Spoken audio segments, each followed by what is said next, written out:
الفاتحہ الی حضرت ما صلی اللہ تعالی علیہ وسلم۔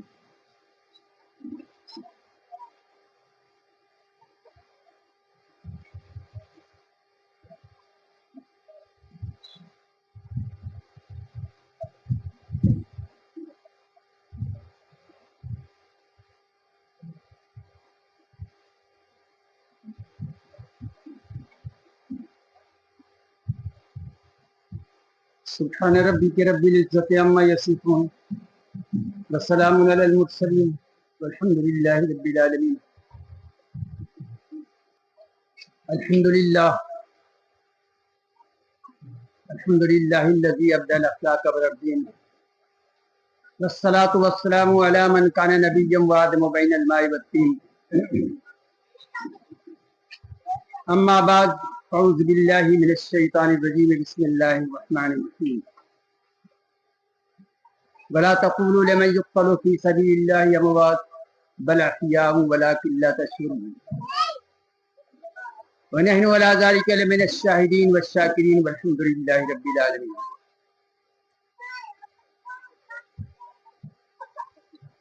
اے حسین اب تک لبالب ہے تیرا ذرّی عراق، اے حسین اب تک لبالب ہے تیرا ذرّی عراق، ذوق خساں ہے آج تک تیری شہادت کا چراغ۔ تو نے دھو ڈالے جبین ملت بیضا کے داغ، تو نے دھو ڈالے جبین ملت بیضا کے داغ۔ تو اگر اسلام کا دل ہے تو ایمان کا دماغ، شوق کا دل میں دریچہ باز کرنا چاہیے، شوق کا دل میں دریچہ باز کرنا چاہیے، جس کا تو مولا ہو اس کو ناز کرنا چاہیے، شوق کا دل میں دریچہ باز کرنا چاہیے، جس کا تو مولا ہو اس کو ناز کرنا چاہیے۔ آشکارا کر دیا باطل ادھر سکتا نہیں، آشکارا کر دیا ہار کے بھی جیت گیا، مر کے بھی پائیدار ہو گیا، شکست کھا کر کے بھی فاتح اعظم بن گیا۔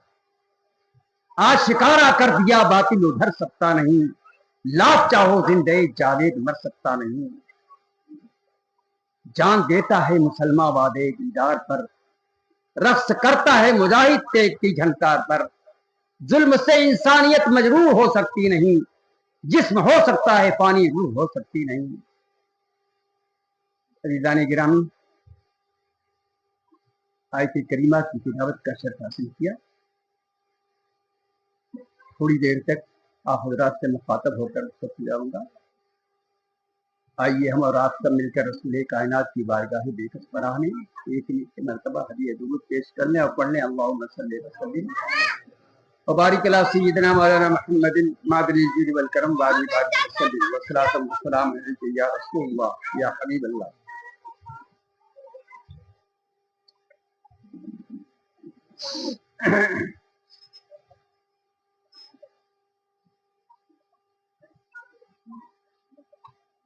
معزز حاضرین،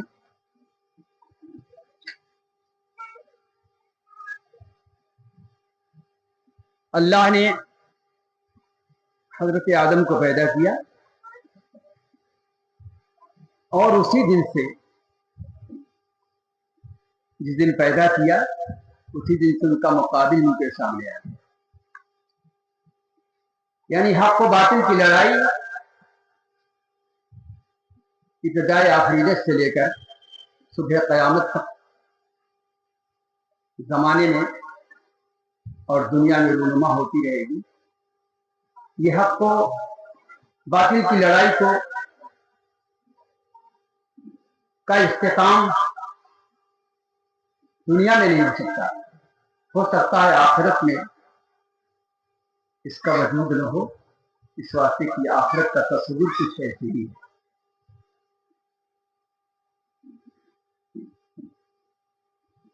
عزیزان گرامی، رب قدیر نے اپنی قدرت کاملہ سے حضرت آدم علیہ السلام کو پیدا کیا اور پیدا کرنے بعد فرمایا اسجدوا لآدم فسجدوا الا ابلیس، آدم کو سجدہ کرے۔ ملائکہ سے کہا تھا یا ملائکۃ اسجدوا لآدم فسجدوا الا ابلیس، اے میرے ملائکہ آدم کا سجدہ کرو. تو سارے ملائکہ نے سجدہ کیا، مگر شیطان اسی دن سے آپ سے نفرت کرنے لگا. اس نے سجدہ نہیں کیا. ابا واستکبر وکان من الکافرین، اس نے انکار کیا اور کافروں میں سے ہو گئے، کافر ہو گئے. اسی کو علامہ اقبال نے احساس کیا اور اپنے تخیل کی پرواز کو منتقل کر کے آپ کے گوشت گزار کیا ہے. ستیزہ کار رہا ہے ازل سے قائم روز، ستیزہ کار رہا ہے ازل سے قائم روز، روز ازل نہیں تھا جس دن حضرت آدم علیہ السلام کو اللہ نے پیدا کیا تھا اور کہا تھا الست بربکم. اب پوری ساری روحوں کا پیدا کیا تھا، ہماری بھی روح تھی، آپ کی روح تھی، پورے کائنات کی روح تھی، عرب و عجم کی روح تھی، کائنات کے ہر مترفس کی روح تھی، حضرت آدم علیہ السلام کے سامنے پھیلا دی گئی تھی. اللہ نے فرمایا تھا الست بربکم، کیا میں تمہارا رب نہیں ہوں؟ اسی کو علامہ اقبال نے احساس کیا اور کہتے ہیں کہ ستیزہ کار رہا ہے ازل سے، اور روز ازل تھا جس دن اللہ نے عہد کیا تھا الست بربکم، کیا میں تمہارا رب نہیں ہوں؟ قالوا بلا، سب نے کہا ہاں ہاں تو ہمارا رب. انت ربی، انت ربی، بلا کے پردے میں، بلا کے دامن میں انت ربی پوشیدہ ہے. تفسیر اٹھا کے دیکھو. اسی دن سے آپ کو شروع ہوئی. یہ لڑائی لڑی جاتی تھی اور لڑی گئی، میدان بدلتا رہا، سپہ سالار بدلتے رہے، طریقہ کار بدلتا رہا، اسلحہ جنگ بدلتا رہا، نظریے بدلتے رہے، نظریے تبدیل ہوتے رہے، مگر لڑائی حق کو باطل کی گئی. کبھی حضرت موسیٰ سپہ سالار ہو کے آتے ہیں، کبھی حضرت عیسیٰ سپہ سالار ہو کے آتے ہیں. ان کے مقابلے میں باطل آتا ہے، حضرت موسیٰ کے مقابلے میں فرعون آتا ہے، محمد رسول اللہ کے مقابلے میں ابو سفیان باطل کی طرف سے بن کر کے سپہ سالار بن کر کے آئے. اس طریقے سے آتے رہے.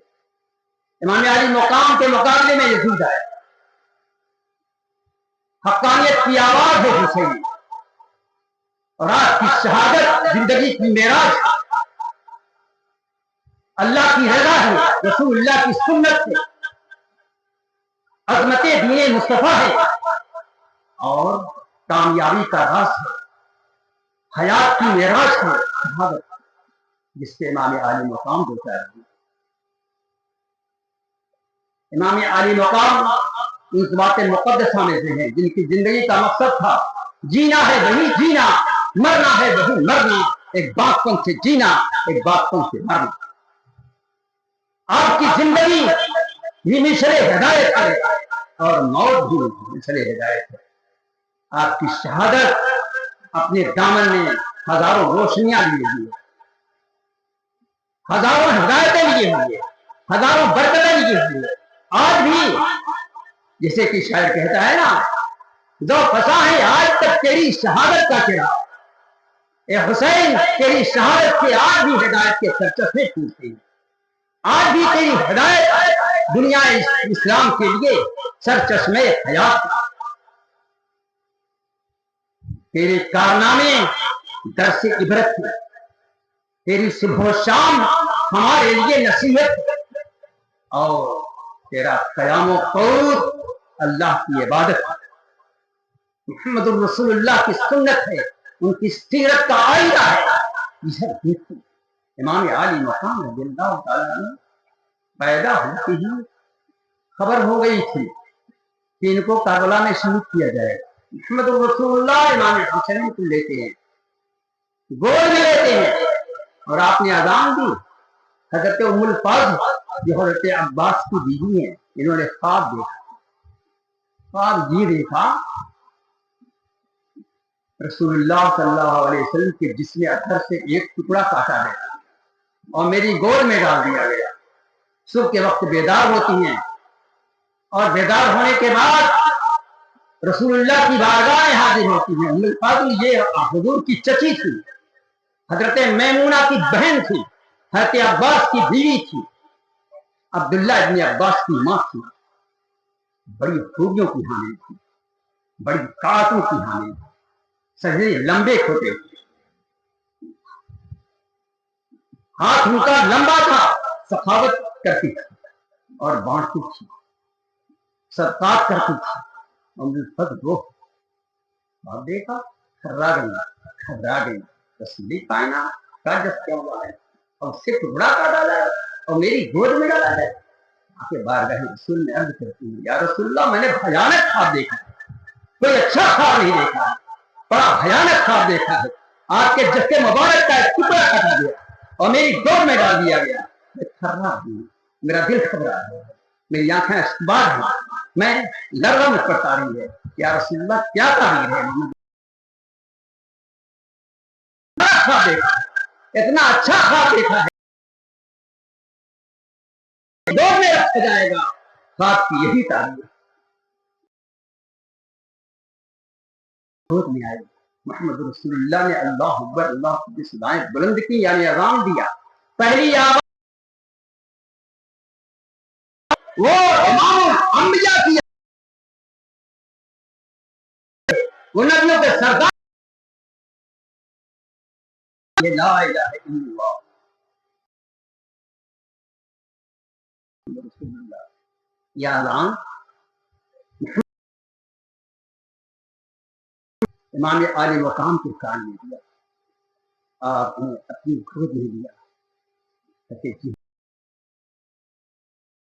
کہتے ہیں اور لوگوں کی شہادت کیوں نہیں منائی جاتی کہ حسین ہی کی شہادت منائی جاتی ہے۔ میرے دوست ان کی شہادت کچھ ایسی ہی تھی، پیدا ہوتے ہی ان کی شہادت کا چرچا، محمد رسول اللہ، یا رسول اللہ آپ اس بچے کو پیار کر